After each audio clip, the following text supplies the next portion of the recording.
Petrol வண்டி வெடிக்காமலையா இருக்குது? அப்படிலாம் கிடையாது. 1 ஆர் 2 வெஹிக்கிள்ஸ் அந்த மாதிரி இருக்குன்னா, எல்லாமே இப்படி கிடையாது. எடுத்து ஓட்ட ஆரம்பிச்சிட்டாங்க. இப்போ ஃப்ளோவில் வந்து பார்த்தீங்கன்னா 25% இவி வெஹிக்கிள்ஸ் வந்து நிறையா வந்துருச்சு. ஸோ அதனால் அடுத்தது வந்து flexi fuel, EV and CNG. E20னா என்ன அப்படின்னு எல்லாம் தெரிஞ்சுக்கோங்க. ஒரு வண்டி எடுத்தால் ஏ டு Z என்னென்ன செக் பண்ணணும், அந்த வண்டியில் என்னென்ன பார்க்கணும், ஸோ BS3 BS6க்குள்ள டிஃப்ரென்ஸ்லாம் என்ன, ஸோ இதுக்கப்புறம் என்ன ஃபியூச்சர் டெவலப்மெண்ட் என்ன இருக்கும், உங்களுக்கு லைவாக வந்து என்ன ப்ராப்ளம் வருதுங்கிறத நம்ம காட்ட போகிறோம். ஸோ ஒரு வண்டி எடுத்தால் என்னென்னலாம் செக் பண்ணணும், ஸோ இந்த E20 பெட்ரோல்னால என்ன பிரச்சனை வரும். ஸோ இங்கே வந்து பார்த்தீங்கன்னா செயின் கவர்லாம் ஓப்பன் பண்ணி செயின்லாம் க்ளீன் பண்ணி எல்லா வேலையும் பண்ணிடுறாங்க.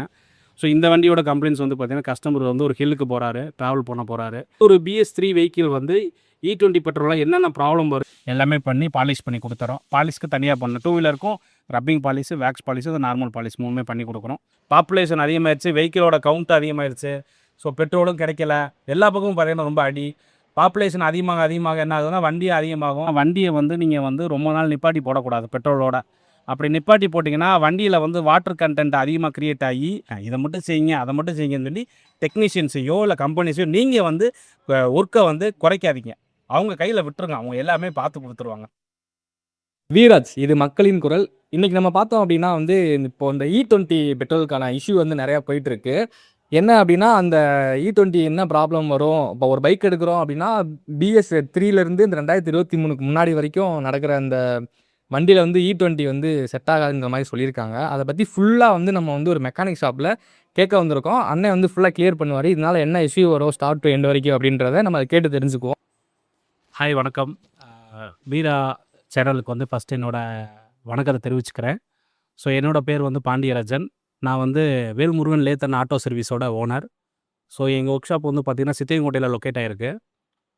இங்கே வந்து பார்த்திங்கன்னா நம்ம வந்து 2 wheeler multi brand service centre வச்சுருக்கிறோம். தென் அது போக வந்து பார்த்திங்கன்னா இங்கே வந்து compressor work, open well motors and borewell motors, lathe work, welding எல்லாமே இங்கே பண்ணி கொடுத்துட்ருக்கோம் நம்ம. ஸோ இன்றைக்கி வந்து நம்மளோட டாபிக் எல்லாம் பார்த்திங்கன்னா ஒரு வெஹிக்கிளோட பீரியாடிக் மெயின்டெனன்ஸ் சர்வீஸும் அண்டு E20 பெட்ரோல். E20 பெட்ரோலுங்கிறது நிறையா இன்றைக்கி வந்து நிறையா பேர்த்துல நிறையா கொஸ்டின்ஸ் நிறையா இருக்குது. ஸோ அதுக்கான சொல்யூஷன்ஸும் கொடுக்க போகிறோம். தென் இது போக வந்து பார்த்திங்கன்னா ஒரு வண்டி எடுத்தால் ஏ டு Z என்னென்ன செக் பண்ணணும், அந்த வண்டியில் என்னென்ன பார்க்கணும், ஸோ BS3 BS6க்குள்ள டிஃப்ரென்ஸ்லாம் என்ன, ஸோ இதுக்கப்புறம் என்ன ஃபியூச்சர் டெவலப்மெண்ட் என்ன இருக்கும், அது எல்லாமே நம்ம வந்து இன்றைக்கி அப்டேட் கொடுக்க போகிறோம். வாங்க பார்க்கலாம். ஸோ நம்ம உள்ளே சொன்னால் அதே தான் இங்கேயும் சொல்ல போகிறோம். இப்போது நம்ம வந்து பேசி அதோட முடிக்க போகலாம் கிடையாது. உங்களுக்கு லைவாக வந்து என்ன ப்ராப்ளம் வருதுங்கிறத நம்ம காட்ட போகிறோம். ஸோ ஒரு வண்டி எடுத்தால் என்னென்னலாம் செக் பண்ணணும், ஸோ இந்த E20 பெட்ரோல்னால என்ன பிரச்சனை வரும் அப்படிங்கிறத நம்ம காட்ட போகிறோம். வாங்க பார்க்கலாம். ஸோ நம்மக்கிட்ட வந்து பார்த்திங்கன்னா ஒரு BS6 யூனிகான் வந்து இப்போ வந்து ஒரு சர்வீஸ் ஒர்க்குக்காண்டி வந்திருக்கு. ஸோ ஃபஸ்ட்டு சர்வீஸ்க்கு எடுக்கிறதுக்கு முன்னாடி என்ன பண்ணிருக்கோம்னா வண்டியை வந்து ஃபுல்லாக வந்து ஒரு வாட்டர் வாஷ் பண்ணி எல்லாமே ரெடி பண்ணி வச்சுட்டு கம்ப்ளீட்டாக எல்லாமே செக் பண்ணிடுவாங்க. ஸோ இங்கே வந்து பார்த்திங்கன்னா செயின் கவர்லாம் ஓப்பன் பண்ணி செயின்லாம் க்ளீன் பண்ணி எல்லா வேலையும் பண்ணிடுறாங்க. ஸோ இந்த வண்டியோட கம்ப்ளைண்ட்ஸ் வந்து பார்த்திங்கன்னா கஸ்டமர் வந்து ஒரு ஹில்லுக்கு போகிறாரு, ட்ராவல் பண்ண போகிறாரு. ஸோ செயின்லாம் எனக்கு அடிக்குது, வண்டியில் வந்து பிரேக் சரியாக ஒர்க் ஆகலை அப்படின்னாரு. ஸோ வந்து சர்வீஸ்க்கு முன்னாடியே பிஃபோர் வந்து நம்ம டெஸ்ட் ட்ரைவ் பண்ணிடுறோம். பண்ணிவிட்டா அதில் கம்ப்ளைண்ட்ஸ் வந்து கஸ்டமர்கிட்ட நம்ம சொல்லியிருக்கிறோம். ஸோ ABS இந்த வண்டியில் ஃபஸ்ட்டு ஒர்க் ஆகலை. ஸோ அப்படிங்கிறப்ப அது கஸ்டமர்கிட்ட வந்து டீட்டெயில்டாக கேட்கணும். வண்டி விடுறப்ப என்ன பிரச்சனை நடந்துக்கு அவர் சொல்கிறாரு, டயரை கழட்டி மாட்டணும், அதுலேருந்து எனக்கு அந்த இன்டிமேஷன் காட்டுது, பட் அதோட அவேர்னஸ் எனக்கு தெரியலங்கன்னாரு. ஸோ நம்ம கழட்டி பார்க்குறோம், அந்த சென்சார் வந்து சரியாக உட்காரல. ஸோ அதெல்லாமே இப்போ நம்ம சரி பண்ணி கொடுக்க போகிறோம். ஸோ வண்டியில் பீரியாடிக் மெயின்டெனன்ஸ் சர்வீஸ் என்னன்னு கேட்குறீங்கன்னா, எல்லா மேனுஃபேக்சரிங்லையுமே பார்த்திங்கன்னா ஒரு எல்லா ஆட்டோமொபைல் இண்டஸ்ட்ரியிலுமே பார்த்திங்கன்னா ஒரு பீரியாடிக் மெயின்டெனன்ஸ் ஒரு செட்டப் வச்சுருப்பாங்க. ஏன்னா எல்லாமே வந்து பார்த்திங்கன்னா வண்டியில் இருக்கிறது எல்லாமே wear and dear parts, maximum wear and dear parts இருக்கும். இந்தமாரி ஃபிக்ஸட் பார்ட்ஸ் வந்து ஒன்று சில தான் இருக்கும். இப்போ வீலாக இருக்கட்டும், செயினாக இருக்கட்டும், ஏர் ஃபில்டர், ப்ளக்கார்டு எல்லாமே சைக்கிளிங்காக ஓடிக்கிட்டே இருக்கிறதுனால நம்ம அதை வந்து பீரியாடிக் மெயின்டெனன்ஸில் எப்படி பார்க்கணும். இப்போ ஃபார் எக்ஸாம்பிள் செயின் வந்து ஒவ்வொரு 1000 கிலோமீட்டர்ஸ் ஒன்ஸ் வந்து பார்த்திங்கன்னா இழுத்து வைக்கணும், அதை க்ளீன் பண்ணணும், லூப் பண்ணணும். ஏர் ஃபில்டர் வந்து பார்த்திங்கன்னா ஒவ்வொரு 12,000 to 14,000 வந்து பார்த்திங்கன்னா ரீப்ளேஸ் பண்ணணும். எவ்ரி 3,000 ஆர் 5,000 க்ளீன் பண்ணுவோம். அதேமாரி ஸ்பார்க் ப்ளக்கு வந்து பார்த்திங்கன்னா 8000 கிலோமீட்டர் ஒன்ஸ் வந்து சேஞ்ச் பண்ணிடுவோம். ஒவ்வொரு சர்வீஸில் வந்து பார்த்திங்கன்னா க்ளீன் பண்ணி போடுவோம். ஸோ இந்தமாரி இருக்குது. அதேமாரி ஆயில் சேஞ்ச் பண்ணுறப்போ ஆயில் ஃபில்ட்ரு மாற்றுவோம். ஸோ அதேமாரி 10,000 ஒன்ஸ் வந்து வால்வ் கிளியரன்ஸ் செக் பண்ணி வால்வ் அட்ஜஸ்ட் பண்ணணும். அதேமாரி ஃபோர்க்கு ரேசர் அட்ஜஸ்ட் பண்ணணும். ஃப்ரண்ட்டில் வந்து பிரேக் ரெண்டையுமே கழட்டி க்ளீன் பண்ணணும். ஸோ அட்ஜஸ்ட்மெண்ட்டு பார்ப்போம். அட்ஜஸ்ட்மெண்ட்டு வந்து தப்பாக இருந்துச்சுன்னா அட்ஜஸ்ட்மெண்ட்டு ஏற்றி கொடுப்போம் நம்ம. ஸோ அந்தமாரி இருக்குது. அதேமாரி பேட்டரியோட நெக்லெலாம் ரஸ்ட்டு ஃபார்ம் ஆகிருக்கும். பேட்டரியோட ரஸ்ட்டெல்லாம் க்ளீன் பண்ணிவிட்டு பேட்டரி லோவாக இருந்தால் பேட்டரி சார்ஜ் போடுவோம். ஸோ எல்லா எலக்ட்ரிக்கல் பார்ட்ஸ் எல்லாமே வந்து பார்த்தீங்கன்னா எல்லாமே கரெக்டாக இருக்கா, வயரிங் கண்டினியூட்டிலாம் எல்லாமே செக் பண்ணிடுவோம். ஸோ அதேமாதிரி பெட்ரோல் ஃப்ளோ சரியாக வருதா அப்படிங்கிறத செக் பண்ணிடுவோம். அதேமாதிரி டயர் ஏர் ப்ரெஷர் 3 days ஒன்று செக் பண்ணோம். அதை கஸ்டமர்கிட்ட நம்ம அவேர்னஸாகவே கொடுத்துட்றோம். ஸோ இந்தமாரி வண்டியில் முழுக்க என்னென்னலாம் பீரியாடிக் மெயின்டெனன்ஸ் பார்க்குறோம் பண்ணிடுறோம். ஸோ முக்கியமான டாபிக் என்ன பார்த்தீங்கன்னா E20. E20னா என்ன அப்படின்னு எல்லோரும் தெரிஞ்சுக்கோங்க. அப்படிங்கிறக்கு அர்த்தம் என்னென்னா எத்தனால். எத்தனால்னா என்ன? எத்தனால்ங்கிற பார்த்தீங்கன்னா கருப்புலேருந்து இருக்கக்கூடிய நம்ம அதாவது எப்படி சொல்கிறோன்னா நம்ம நேச்சர் ஆஃப் நம்ம பொங்கலுக்கு இந்த மாதிரிலாம் யூஸ் பண்ணுறோம்ல அது, ப்ளஸ் வந்து நம்ம அந்த கரும்பு ஜூஸ் குடிக்கிறோம்ல கரும்பு, அந்த வெள்ளை கரும்பு சொல்லுவாங்க அது, சுகர் ஃபேக்ட்ரிக்கு போகிற கரும்பு, இதெல்லாம் ஒன்று சேர்த்து அதுலேருந்து அரைச்சி எடுக்கக்கூடிய அந்த ஒரு வேதிப்பொருள் தான் வந்து எத்தனால். எத்தனாலுங்கிறது வந்து பார்த்திங்கன்னா நார்மலாகவே வந்து நிறையா ஒரு ரீல்ஸ்லாம் காமிச்சிருப்பாங்க. ஒருத்தர் வந்து என்ன பண்ணுவாரா, ஒரு மெட்டல் பாலை வந்து ஹீட் பண்ணி தண்ணிக்குள்ளே போடுவார், தென் அதுக்கப்புறம் என்ன பண்ணார் ஆயிலுக்குள்ளே போடுவார், தென் அதுக்குள்ளே உப்பில் போடுவார், தென் சீனியில் வச்சா என்ன ஆகும்னா அப்படி தீ பிடிச்சி எரியும். ஸோ அதனால் வந்து எத்தனாலும் வந்து ஒரு ஃபயரிங் எலமெண்ட்டு தான். பட் வந்து அது வந்து ரொம்ப லோ ஆஃப் காஸ்ட். ஏன் கேட்டிங்கன்னா அதை வந்து நம்ம வெளிநாட்டிலேருந்து வாங்கலை, நம்ம இந்தியாவிலே விவசாயம் மூலியமாக உற்பத்தி பண்ணி அந்த கரும்புலேருந்து அந்த எத்தனாலை எடுக்கிறோம். ஸோ ஃபஸ்ட் டைமாக வந்து 2020 BS6 வெஹிக்கிள்ஸ்லாம் நம்ம இந்தியாவில் லான்ச் பண்ண உடனே இந்த எத்தனாலை வந்து உள்ளே கொண்டு வர ஆரம்பித்தாங்க. அதாவது அதிகாரப்பூர்வமாக கொண்டு வர ஆரம்பித்தாங்க. அதுக்கு முன்னாடி டெஸ்டிங்கில் இருந்துச்சு. 5% ஸ்டார்ட் ஆச்சு இந்த எத்தனாலோட ரேஷியோ. இன்றைக்கி வந்து பார்த்திங்கன்னா 2026 வந்து 20% வந்து நீங்கள் யூஸ் பண்ணுற பெட்ரோலியத்தோட கலக்கிறாங்க. 80% தான் பெட்ரோல். சரிங்களா? இந்த எத்தனால் பெட்ரோல் எந்த வண்டிக்கெலாம் சூட்டபிள் அப்படின்னு கேட்டிங்கன்னா ஆல் BS6 வெஹிக்கிள்ஸ்க்கு நல்லா யூஸ்ஃபுல்லாக இருக்கும். 4 வீலராக இருக்கட்டும், 2 வீலராக இருக்கட்டும். BS6 வெஹிக்கிளை வந்து பார்த்திங்கன்னா இது BS6 வெஹிக்கிள், இது வந்து E20 பெட்ரோலுக்கு வந்து கம்பைன் பண்ணியிருக்காங்க. ஸோ E20 பெட்ரோல்னால இந்த வண்டியில் வந்து எந்த பாதிப்பும் வராது. ஏன் கேட்டிங்கன்னா இந்த வண்டியோட த்ராட்டில் பாடியாக இருக்கட்டும், இந்த வண்டியோட கம்பஷன் சேம்பராக இருக்கட்டும், E20 பெட்ரோல் எரியிற மாரி இதோட டிசைனிங் இருக்கும், அதோட ப்ராசஸிங் இருக்கும். ஸோ அதனால் இந்த வண்டிக்கெலாம் பிரச்சனை வராது. சேம் வந்து BS3 வெஹிக்கிள், அதாவது 2020க்கு முன்னாடி நம்ம வாங்கின வண்டிகள் எல்லாத்துலேயுமே பிரச்சனைகள் வரும். இதை அதிகாரப்பூர்வமாக நம்ம மத்திய அமைச்சரே வந்து தகவல் கொடுத்துருக்காரு. ஸோ அதை தான் நம்ம பார்க்க போகிறோம். ஸோ அப்படி ஒரு BS3 வெஹிக்கிள் வந்து E20 பெட்ரோலில் என்னென்ன ப்ராப்ளம் வருகிறத காட்டுறேன். ஸோ இதுதான் வந்து ஒரு ஹோண்டா ஷைனோட ஹெட் அசம்பிளி. ஸோ இந்த ஹெட்டில் வந்து பார்த்திங்கன்னா இந்த இடம் தான் கம்பஷன் சேம்பர், இதுவும் இந்த இடம் தான் கம்பஷன் சேம்பர். அந்த எரிபொருள் எரியக்கூடிய இடம், எரிபொருளும் காற்றும் மிக்ஸ் ஆகி இந்த இடத்துல தான் எரியும். அப்போ அந்த எத்தனால் பெட்ரோல்னால என்ன ஆகுதுன்னா எவ்வளோ வந்து இந்த இடத்துல வந்து கார்பன் வந்து பார்த்திங்கன்னா டிஸ்பேச் ஆகுதுன்னு பாரு. என்ன காரணம், ஏன் வந்து BS3ல மட்டும் இப்படி வருது, BS6ல் வரல அப்படின்னு கேட்டிங்கன்னா BS3 BS4 எல்லாமே கார்பரேட்டர் டைப். உங்களுக்கு வந்து எல்லாமே இங்கே வந்து பார்த்திங்கன்னா ஏரே ஃபியூரை மிக்ஸ் பண்ணி கொடுக்க அந்தமாரி ஒரு கார்பரேட்டர் செட்டப் மூலிமா பண்ணுறாங்க. பட் BS6ல் அது கிடையாது. அது வந்து ஃபியூல் இன்ஜெக்ஷன், ஏரே ஃபியூலை மிக்ஸ் பண்ணி த்ராட்டில் படிங்கிற ஒரு இடத்துலேருந்து வந்துடும். ஃபியூல் வந்து தனியாக இன்ஜெக்டர் மூலிமா அடிக்கும் அங்கே வந்து உங்களுக்கு. ஸோ அதனால் வந்து அதோட டிசைனிங் வேறு, சென்ஸ் பற்றி தான் கொடுக்கும். எல்லாமே சென்சார்டு, நீங்கள் என்ன த்ராட்டில் கொடுக்கணும் அதுக்கேற்ற அப்படி. நீங்கள் வந்து எல்லாம் மேனுவல், நீங்கள் த்ராட்டில் கொடுக்க இதில் வந்து வேலை செய்யும். இந்த E20யால் பாதிக்கப்படக்கூடியது என்னென்னா இந்த கார்பரேட்டர். இந்த கார்பரேட்டர் தான் வந்து E20 பெட்ரோலாக பாதிக்கப்படுது. ஸோ நம்மக்கிட்ட வந்து பார்த்திங்கன்னா டெய்லி ஒரு கஸ்டமர் வந்து வண்டி வந்து எங்களுக்கு அடைச்சி போகுது, ஸ்லோ ஸ்பீடு நிற்கலை, வண்டி மைலேஜ் குறையுது, ரன்னிங்கில் கப்புன்னு அடைக்குதுலாம் சொல்கிறாங்க. ஸோ அப்படி வர்ற எல்லாத்துக்குமே நாங்கள் ஃபஸ்ட்டு செக் பண்ணுறது கார்பரேட்டர் தான் செக் பண்ணுறோம். இது வரைக்கும் நாங்கள் எந்த வண்டிக்குமே மேக்ஸிமம் கார்பரேட்டர் ரீப்ளேஸ் பண்ணது கிடையாது. டேமேஜ் இன்கேஸ் பாடி உடஞ்சிருச்சு, ஏதாவது ஒரு ஜாமாய் ஸ்க்ரூ உடஞ்சிருச்சுன்னா மட்டும்தான் நாங்கள் கார்பரேட்டர் ரீசர்ச் பண்ணுறது சஜஸ்ட் பண்ணுறோம். எல்லாத்துக்குமே நம்ம வந்து க்ளீனிங் பண்ணி அதை ஓவராலிங் பண்ணி சர்வீஸ் பண்ணி பக்காவாக ஓட வச்சு கொடுக்குறோம். தென் வந்து இந்தமாரி கார்பரேட்டர் வந்து பார்த்திங்கன்னா சின்ன ஹோல்ஸ் நிறையா இருக்கும். அந்த ஹோல்ஸில் எல்லாம் போய் என்ன பண்ணணும்னா இந்த எத்தனால் பெட்ரோலில் இருக்க எத்தனால் கண்டென்ட் போய் உள்ளே போய் டிபாச்சர் ஆயிரும். அது எதனால் அப்படி ஆகுதுன்னு கேட்டிங்கன்னா அந்த 20% எத்தனால் பெட்ரோலோட கலந்து கார்பரேட்டரை வந்து கொஞ்சம் நின்றுக்கிட்டே இருக்கும். நம்ம டெய்லி சைக்கிளிங்கில் ரன் ஆகிட்டு இருக்க வெஹிக்கிள்ஸில் பிரச்சனை வராது, ஏன்னா அது ஃப்ளோ ஆகிக்கிட்டே இருக்கும். ஒரு 5 days 6 days நீங்கள் நிப்பாட்டி வைக்கிறீங்க வண்டி அப்படின்னா அந்த பெட்ரோல் அங்கங்கே நிற்கிறப்ப அதில் இருக்க எத்தனால் ஃபுல்லாக ட்ரை ஆகி உள்ளுக்குள்ளே ஃபுல்லாக நின்றோம். ஸோ அந்தமாரி இதாக க்ளீன் பண்ணுறதுக்கு வந்து பார்த்திங்கன்னா நம்ம ஒரிஜினல் 3Mலேருந்து வந்து வர த்ராட்டில் பாடி க்ளீனர் வச்சு அதை ஃபுல்லாக க்ளீன் பண்ணிவிட்டு இதில் வர அந்த ரப்பர் பார்ட்ஸ்லாம் நிறையா வரும், இந்த ஓரிங்கு இந்த மாதிரிலாம் நிறையா வரும். அந்த பார்ட்ஸ் எல்லாமே பார்த்திங்கன்னா அந்த பெட்ரோலோட கரைஞ்சிரும். அதெல்லாம் ரீப்ளேஸ் பண்ணால் தான் நல்லாயிருக்கும். அதேமாதிரி இந்த டயப்ராம் சொல்லுவாங்க, அதுவுமே ரப்பரில் தான் இருக்கும், அதெல்லாம் வீக் ஆகிரும். ஸோ அதெல்லாம் ரீப்ளேஸ் பண்ணிவிட்டு இந்த கார்பரேட்டரை நம்ம அசம்பிள் பண்ணி மாட்டோம்னா வண்டியோட ப்ராப்ளம் குறையும். தென் கஸ்டமருக்கு ஒரே ஒரு கஷ்டம் என்னென்னா ஒவ்வொரு சர்வீஸ்லையுமே கார்பரேட்டர் சர்வீஸ் பண்ணுற மாதிரி தான் இருக்குது. அந்த வண்டி ப்ராப்ளம் இல்லாமல் ஓடிடுச்சுன்னா ஃபர்தர் ஓட்டிக்கலாம், பட் வந்து ப்ராப்ளம் இல்லாமல் ஓடாது. ஏன்னா வந்து இன்னும் அதிகப்படியாக வந்து எத்தனால் வந்து கூட கொண்டு போகிறாங்க. ஆல்மோஸ்ட் ஹீரோலாம் ஃப்ளெக்சிபிள் வெஹிக்கிள் லான்ச் பண்ணிட்டாங்க. 80 வந்துடுச்சு வண்டி நமக்கு. ஸோ கவர்மெண்ட் வந்து எத்தனால் ரேஷியோ அதிகப்படுத்தினாலும் ஓட்டுறளவுக்கு கார் கொண்டு வந்துட்டாங்க. நம்ம மாருதியில் வேகனார் கொண்டு வந்திருக்காங்க. ஸோ அந்தமாரி வந்து நிறையா வெஹிக்கிள்ஸ் அப்டேட் ஆகிட்டே இருக்குது. தென் வந்து இந்தமாரி இன்ஜினோட கெட்டு பாதிக்கும். இதனால வால்வு ஏதாவது பெண்டாக வாய்ப்புகள் இருக்குது. தென் கம்பஷன் சேம்பரில் கரி ஏறி பிஸ்டன் வீக்காக வாய்ப்புகள் இருக்குது. இதுலேருந்து என்ன ஆகும்னா உங்களுக்கு ஸ்மோக்கிங் வர வாய்ப்புகள் இருக்குது. வண்டியோட பெர்ஃபார்மன்ஸ் புவர் ஆகும். அப்போ வந்து உங்களுக்கு வந்து எரியிறதில் பெட்ரோல் எரியிறதில் வந்து பெட்ரோல் கண்டென்ட்டோ அதிகமாக தேவைப்படுறனால உங்களுக்கு வந்து மைலேஜ் கார்பரேட்டர் அன்னிவனாக ஃபங்க்ஷன் ஆகிறப்ப உங்களுக்கு மைலேஜ் ட்ராப் ஆகிறதுக்கு வாய்ப்புகள் இருக்குது. ஸோ பீரியடிக் மெயின்டெனன்ஸ் சர்வீஸ் வர்றப்ப நாங்கள் எல்லாமே செக் பண்ணுறோம். கம்ப்ளைண்ட்ஸ் இல்லாமல் கஸ்டமர் ஓட்டிக்கிட்டு இருக்கிறாங்க. எங்களுக்கும் நீட்டாக வந்து பண்ணி கொடுக்குறக்கான ஏன்னா வந்து ஒரு ஹோண்டா வெஹிக்கிளை பற்றி எங்களுக்கு A to Z தெரிஞ்சதுனால ஹோண்டா வெஹிக்கிள் டாப் ப்ரியாரிட்டி கொடுத்து பண்ணிகிட்டு இருக்கோம். அதர் வெஹிக்கிள்ஸ்க்கும் பண்ணி கொடுத்துட்ருக்கோம். ஸ்ப்ளெண்டர் வெஹிக்கிள்ஸு ஹீரோவில் வர எல்லா மேக்குமே பண்ணி கொடுத்துட்ருக்குறோம். மெயின் வந்து கஸ்டமர் E20யோட அவேர்னஸை தெரிஞ்சுக்கோங்க. E20 பெட்ரோல்ஸ் தான் இப்போ இருக்குது எல்லா பக்கமே. நீங்கள் பவராக இருக்கட்டும் எதுவாக இருக்கட்டும் எல்லாத்துலேயுமே E20 இருக்கும். பட் அந்த E20 போடுற கஸ்டமர்ஸ் எல்லாருமே டேங்கை ட்ரை ஆக விட்றாதீங்க.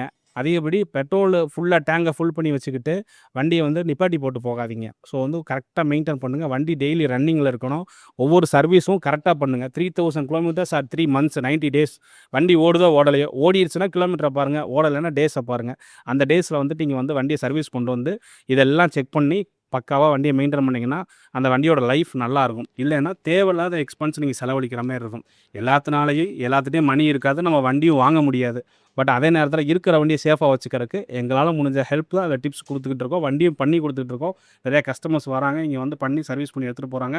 ரொம்ப ஹாப்பியாக இருக்காங்க. ஆனால் நம்ம ஒர்க் ஷாப் வந்து எந்த இடத்துல இருக்குது? ஸ்பெசிஃபிக்காக வந்து நம்ம என்னென்ன பைக்லாம் வந்து சர்வீஸ் பண்ணுறோம்?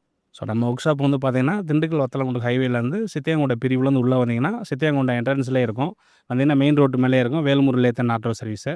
நம்ம வந்து மல்டி பிராண்ட் சர்வீஸ் பண்ணிகிட்டு இருக்கிறோம். மெயினாக வந்து பார்த்தீங்கன்னா இங்கே வந்து ஹோண்டா வெஹிக்கிள்ஸ்க்கு ரொம்ப இம்ப்ரூவ்மெண்ட் கொடுக்குறோம். அதுதான் ஃபஸ்ட்டு. ஹோண்டா வெஹிக்கிள் வந்தால் முதல் டாப் ப்ரியாரிட்டி கொடுத்துறோம். அதர் வெஹிக்கிள்ஸ் அப்புறம் பண்ணுறோம். தென் செகண்ட் வந்து பார்த்தீங்கன்னா ஹோம் வாட்டர் வாஷ் பண்ணுறோம். 4 வீலர் 2 வீலர் ரெண்டுமே பண்ணுறோம். 4 வீலரில் வந்து இன்டீரியர் எக்ஸ்டீரியர் அண்டர் சேஸு எல்லாமே பண்ணி பாலிஷ் பண்ணி கொடுத்துறோம். பாலிஷ்க்கு தனியாக பண்ணணும். 2 வீலருக்கும் ரப்பிங் பாலிஷு, வேக்ஸ் பாலிஷு, அது நார்மல் பாலிஷ் 3மே பண்ணி கொடுக்குறோம். ஸோ காஸ்ட் வைஸ் டிஃப்ரெண்ட் ஆகும். அதை நான் டீட்டெயில்ஸ் உங்களுக்கு நான் கொடுத்துறேன், பார்த்துக்குங்க. இப்போது இந்த BS3 இருக்கு இல்லைங்களா? இப்போ அந்த வெஹிக்கிளுக்குமே வந்து இப்போ எத்தனால் போகிறோம், நம்ம வந்து E20 போடுறோம் அப்படின்னா கார்பரேட் ப்ராப்ளம் வருது அப்படின்றீங்களா? இப்போ அவங்களாம் என்ன பண்ணுவாங்க? ஸோ வந்து E20 பெட்ரோல் வெஹிக்கிள்னால ப்ராப்ளம் வருங்கிறதுக்கு வரத்தான் செய்யும். அதுக்கான சொல்யூஷன் வந்து பார்த்தீங்கன்னா BS6ல் மட்டும்தான் இருக்குது. BS4லேயோ BS3ல கிடையாது. அதுக்கு ஒரே வழி பீரியாடிக் மெயின்டெனன்ஸ் சர்வீஸை நீங்கள் கரெக்டாக பண்ணணும். இவ்வளோ நாள் என்ன பண்ணுவீங்க, வெறும் ஆயிலை மட்டும் சேஞ்ச் பண்ணுவீங்க, பிரேக் ஏற்றி வைப்பீங்க, பெட்ரோல் போடுறேன் ஆயில் மாத்திரன்னு சொல்லி ஓட்டிங்க. இனிமேல் அப்படி ஓட்டாதீங்க. ஒரு அவேர்னஸ் தான் நான் சொல்கிறேன். எல்லா வெஹிக்கிளையும் கொண்டு வந்து எல்லாத்தையும் செக் பண்ணுங்கள். உங்களோட லாட் ஆஃப் பெரிய ஒரு எக்ஸ்பென்ஸை குறைக்கும். ஸோ நீங்கள் ₹10 செலவழிக்கிறத யோசிச்சிங்கன்னா உங்களுக்கு ஒரு ₹1000 செலவில் கொண்டு போய் கொடுத்துரும். ஸோ இதை வந்து நான் ஒரு ஃப்ரெண்ட்லியாக உங்களுக்கு நான் ஷேர் பண்ணிக்கிறேன். இதுக்கு முன்னாடி வந்து எத்தனால் வந்து கம்மி பர்சன்டேஜில் இருந்துச்சு. இப்போ வந்து E20 வந்துருச்சு. அதுக்கு முன்னாடி அவங்க அதான் யூஸ் பண்ணியிருப்பாங்க. இப்போ ஒருத்தவங்க செகண்ட் ஹேண்ட் பைக் புதுசாக எடுத்து அவர் இந்த E20 போட்டு அவருக்கு இந்த இஷ்யூ இருக்கிறது தெரியாது பெருசாக. இதனால் வந்து உள்ளே நிறைய அடி வாங்குதுங்க இல்லைங்களா? அவங்களுக்கு ஃபுல் அண்ட் ஃபுல் வந்து மெயின்டெனன்ஸ் வந்து ரொம்ப முக்கியம். இல்லை சொன்னது உண்மை, கரெக்டான கொஸ்டின் கேட்டார். இப்போ வந்து என்னென்னா செகண்ட் ஹேண்டில் ஒரு BS3 வாங்குறாங்கன்னா எல்லாத்துக்கும் மைண்டில் என்ன இருக்குன்னா, இப்போ வர புது வண்டியை காட்டிலும் பழைய வண்டியில் தான்ப்பா அதோட பாடி ரீபில்டு பயங்கரமாக இருக்கும், ஸ்ட்ராங்காக இருக்கும், அதோட என்ன சொல்கிறது வண்டி உழண்டு போகாது, நல்லா இருக்கும், லைஃப் நல்லா இருக்கு சொல்கிறாங்க. எஸ் உண்மை தான். மெட்டீரியல் வந்து பிஃபோர் 10 இயர்ஸ்க்கும் இப்போ வரதுக்கும் ரொம்ப டிஃப்ரெண்ட் இருக்குது. ஏன்னா இப்போ இருக்க மெட்டீரியல் ரொம்ப லைட் வெயிட்டாக இருக்கும், அப்போ இருக்க மெட்டீரியல் ரொம்ப ஸ்ட்ராங்காக இருக்கும். ஆனால் என்ன ஒரு மைனஸ் கேட்டிங்கன்னா, யூஸ் பண்ணுற பெட்ரோல் அப்போ யூஸ் பண்ணுற பெட்ரோல் நீங்கள் பண்ணலை, பியூர் பெட்ரோல் யூஸ் பண்ணலை. ஏன்னா நமக்கு வந்து கச்சான வெளிநாட்டிலேருந்து வாங்குறதுனால கவர்மெண்ட்டால் அதை மேனேஜ் பண்ண முடியாமல் எத்தனால் பெட்ரோல் கொடுக்குறாங்க. இன்னொரு விஷயம் என்னென்னா, நம்ம இந்தியாவில் எத்தனால் எடுத்து நம்ம யூஸ் பண்ண ஆரம்பிச்சிட்டோம், காஸ்ட் கட்டிங் இப்போ எரிபொருளோட செலவும் குறையும் அப்படிங்கிறாங்க. ஸோ அதனால் மெயின்டெனன்ஸ் பண்ணுறத தவிர்த்து வேறு வழியே கிடையாது. நீங்கள் வண்டியை மெயின்டெனன்ஸ் பண்ணி தான் ஆகணும். உங்களுக்கு எங்கே பிடிச்சிருக்கு, ஆத்திரை சர்வீஸ் சென்டர் பிடிச்சாலும் சரி, இல்லை எங்களை மாரி ஒர்க் ஷாப் பிடிச்சி எங்கள்கிட்ட உங்களுக்கு வேலை பார்த்து பிடிச்சிருச்சு அப்படி எங்கள்கிட்ட பண்ணாலும் சரி, உங்களுக்கு பிடிச்ச ஒர்க் ஷாப்பில் நீங்கள் பண்ணிக்கலாம். சொல்கிறப்ப எல்லாமே எனக்கு செக் பண்ணி கொடுத்துருங்க அப்படின்னு சொல்லி நீங்கள் பண்ணால் போதும். அவசரப்பட்டு ஆயில் மட்டும் மாற்றுங்க, இதை மட்டும் செய்யுங்க, அதை மட்டும் செய்யுங்கன்னு சொல்லி டெக்னீஷியன்ஸையோ இல்லை கம்பெனிஸையோ நீங்கள் வந்து ஒர்க்கை வந்து குறைக்காதீங்க. அவங்க கையில் விட்டுருங்க, அவங்க எல்லாமே பார்த்து கொடுத்துருவாங்க. சரிங்களா? இதுதான் சொல்யூஷன் பழைய வண்டி எடுத்தவங்களுக்கு. வேறு வழியே கிடையாது. இல்லை எனக்கு எந்த பிரச்சனையுமே வரக்கூடாது, நான் BS6 வண்டி எடுக்கிறேன், அதில் வராதான்னு கேட்டிங்கன்னா வரும், அதுலேயும் வரும். ஆனால் வந்து மெயின்டெனன்ஸ் தான் எல்லாமே. மெயின்டெனன்ஸ் பண்ணி தான் ஆகணும். பெட்ரோல் வெஹிக்கிள் நீங்கள் வாங்குறீங்கன்னா மெயின்டெனன்ஸ் பண்ணி தான் ஆகணும், வேறு வழியே கிடையாது. இப்போ இந்த BS6 பைக் எல்லாமே வந்து E20க்கு அடாப்ட் ஆகிற மாதிரி தான் மேனுஃபேக்சரிங் பண்ணுறாங்களா? அப்போ அதில் மாதிரி இஷ்யூ வருங்களா? ஏன்னா இப்போ பண்ணுறதே வந்து E20க்கான பெட்ரோல் போடுறதுக்காக தான் பண்ணுறாங்க, அதில் இஷ்யூ வருங்களா? ஸோ E20 பெட்ரோலில் வந்து பெரிய மைனஸ் வந்து என்ன கேட்டிங்கன்னா, வண்டியை வந்து நீங்கள் வந்து ரொம்ப நாள் நிப்பாட்டி போடக்கூடாது பெட்ரோலோட. அப்படி நிப்பாட்டி போட்டிங்கன்னா வண்டியில் வந்து வாட்டர் கண்டென்ட் அதிகமாக க்ரியேட் ஆகி பெட்ரோலில் வந்து வேப்பர் ஆகிறப்போ வாட்டர் கண்டென்ட் அதிகமாகிறது என்ன ஆகுதுன்னா உங்களுக்கு போய் ஃபஸ்ட்டு வந்து அந்த த்ராட்டில் பாடிக்குள்ளே போய் என்ன பண்ணணும்னா உங்களுக்கு வந்து பிளாக்கிங் ஆயிரும். தென் அது போக என்ன கேட்டிங்கன்னா இந்த நிறையா வந்து என்ன பண்ணுறீங்கன்னா இந்த E20 பெட்ரோல் வந்து கேனில் வாங்கிட்டு போகிறது, அது போக என்ன பண்ணுறது இந்த கூல்ட்ரிங்க்ஸ் கேன்லாம் கழுவாமலே பிடிச்சிட்டு போயிடுவீங்க. திடீர்னு என்ன பண்ணுவீங்க, ஏதாவது ஒரு டஸ்ட்டு உள்ளே போக விட்டுருவீங்க, இல்லைனா வண்டியை ட்ரை ஆக விட்டு ஓட்டிடுவீங்க. இப்போல்லாம் போனீங்கன்னா ஏர் லாக் ஆயிரும், இல்லை டஸ்ட்டு பார்ட்டிகல்ஸ் உள்ளே போய் அடைக்க ஆரம்பிச்சிடும். இப்போனா பிஎஸ்சிக்கள் ட்ரபிள் பண்ணுமே தவிர டைரெக்டாக E20 பெட்ரோல்னால ட்ரபிள் பண்ணாது. ஸோ மெயின்டெனன்ஸ் தான், பக்கா மெயின்டெனன்ஸ் பண்ணுங்கள். BS6 ஓட்டுறவங்களா இருக்கட்டும், BS3 ஓட்டுறவங்களா இருக்கட்டும், 2 பேருமே பெட்ரோலை ஆவரேஜாக மெயின்டைன் பண்ணுங்கள். ட்ரை ஆக விடாதீங்க, வண்டியை ஓட்டிக்கிட்டே இருக்கணும். இல்லை நான் வண்டி கம்மியாக தான் ஓட்டுவேன் அப்படின்னா நீங்கள் சர்வீஸ் பண்ணி தான் ஆகணும். இதுதான் சொல்யூஷன். இப்போ இந்த E20 பெட்ரோல்னால மைலேஜ் ட்ராப் ஆகுமாண்ணா? ஆமாம், கண்டிப்பாக மைலேஜ் ட்ராப் ஆகும். இப்போ BS6 இன்ஜின் இந்த கார்பரேட்டர் ப்ராப்ளம் இல்லாமல் ஆக்சுவலாக வந்து பார்த்தீங்கன்னா BS6 வண்டியில் வந்து பார்த்தீங்கன்னா E20 வரை கம்பேர் பண்ணி அதை டிசைன் பண்ணிட்டாங்க. ஸோ அதில் பெருசாக வந்து மைலேஜ்லாம் ட்ராப் ஆகலை. பட் BS3யில் வந்து பார்த்தீங்கன்னா மைலேஜ் ட்ராப் ஆகுது. என்ன கேட்டிங்கன்னா அது பியூர் பெட்ரோல் கிடையாது. அதில் வந்து 80% கரும்பு சாறு இருக்குது. அப்போ எரிபொருள் வந்து உங்களுக்கு என்ன ஆகும்னா இவ்வளோ ரேஷியோன்னு ஒன்று சொல்கிறாங்களே, இவ்வளோ ரேஷியோவில் உள்ளே போய் எரியுங்கிற இடத்துல வந்து ஒரு 1 or 2% சேர்த்து தான் போனால் தான் எரியும் வண்டி, இல்லைனா வேறு வழியே கிடையாது. அதேமாதிரி கார்பரேட்டர் அட்ஜஸ்ட் பண்ணுறப்போ நாங்களுமே என்ன பண்ணுவோம்னா பழைய செட்டப்லேருந்து கொஞ்சம் சேஞ்சஸ் பண்ணி ஒரு ஆல்ட்ரேஷன் பண்ணி தான் மாட்டி கொடுக்குறோம். ஏன்னா இந்த E20 ஃபியூல் வந்து ஃப்ரீயாக ஃப்ளோ ஆகிறக்காண்டி ஒரிஜினல் செட்டப் கூட நீங்கள் போட்டிங்கன்னா அந்த மைனர் ஹோல்ஸில் என்ன பண்ணணும்னா உள்ளே போய் பிளாக்கிங் ஆகிக்கிறோம். ஸோ அதனால் நாங்களும் ஆல்ட்ரேஷன் பண்ணி தான் கொடுக்குறோம். மைலேஜை பார்க்க வேண்டாம், மைலேஜ் ரொம்ப பெருசாலாம் டிஃப்ரென்ஸ் வராது. ஒரு 1 or 2 கிலோமீட்டர்ஸ், 3 கிலோமீட்டர், 5 கிலோமீட்டர்ஸ் தான் டிஃப்ரெண்ட் வரும்.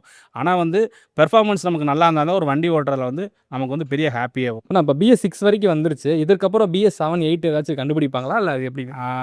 ஃபர்ஸ்ட் ஆஃப் ஆல் வந்து BS6 வந்து பார்த்தீங்கன்னா இந்தியா வந்து கொஞ்சம் அட்வான்ஸாக தான் போயிட்டுருக்கு. அதுக்கே ஃபஸ்ட்டு நம்ம ரொம்ப ஹாப்பியாக தான் மூவ் பண்ணணும். ஏன்னா கேட்டிங்கன்னா பாப்புலேஷன் அதிகமாகிடுச்சு, வெஹிக்கிளோட கவுண்ட் அதிகமாகிடுச்சு.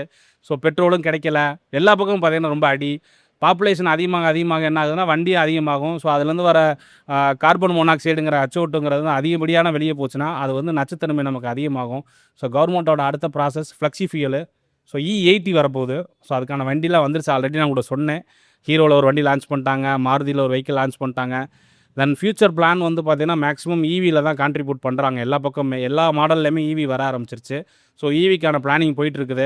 ஏன்னா வந்து எல்லாருமே EV என்ன பயப்படுறீங்க, ஃபயர் ஆகுது, வெடிக்குது அப்படிங்கிறாங்க. ஸோ அதெல்லாம் கிடையாது. ஏதாவது ஒரு வெஹிக்கிள் என்ன பெட்ரோல் வண்டி வெடிக்காமலையா இருக்குது, அதெல்லாம் கிடையாது. 1 or 2 வெஹிக்கிள்ஸ் அந்த மாதிரி இருக்குன்னா எல்லா வண்டியும் இப்படி கிடையாது. எடுத்து ஓட்ட ஆரம்பிச்சிட்டாங்க. இப்போ ஃப்ளோவில் வந்து பார்த்தீங்கன்னா 25% EV வெஹிக்கிள்ஸ் வந்து நிறையா வந்து வந்துருச்சு. ஸோ அதனால் அடுத்தது வந்து flexi fuel, EV and CNG. So இதில் தான் இருக்கும். ஸோ கம்ப்ளீட்டடாக EV ஆகிறதுக்கு 2030க்கு அப்புறம் மேபி பழைய பெட்ரோல் வெஹிக்கிள்ஸ்லாம் கவர்மெண்ட் பேன் பண்ணலாம். அந்தமாரி ஒரு சர்வேயில் சொல்லியிருக்கிறாங்க. வேறு வழி கிடையாது. ஏன்னா ஃபாரின் கண்ட்ரிஸ் மாரி பழைய பொருட்களை நம்ம ஸ்கிராப்பில் போட்டால் தான் புது பொருட்கள் உள்ளே வரும், புது தொழில்கள் தொடங்க முடியும். ஸோ அந்தமாதிரி டெவலப்மெண்ட்லாம் இருக்குது. ஸோ அடுத்தது வந்து பார்த்திங்கன்னா ஃப்ளெக்ஸி ஃபியூயல் கண்டிப்பாக இருக்கும். E80 வர வாய்ப்புகள் இருக்குது. தென் கார்பன் மோனாக்சைடு கண்டென்ட் அதில் ரொம்ப கம்மியாயிரும். ஸோ வெளியில் வர்றது வெறும் பியூர் O2 தான் உங்களுக்கு வந்து O2 வெளியே வந்துடும். ஸோ அதனால் ரொம்ப கம்மியாக இருக்கும் உங்களுக்கு கார்பன் மோனாக்சைடோட லெவலு. ஸோ பொல்யூஷன் குறையும். EVயில் சுத்தமாக கிடையாது, உங்களுக்கு தெரியும். மெயின்டெனன்ஸும் கம்மி.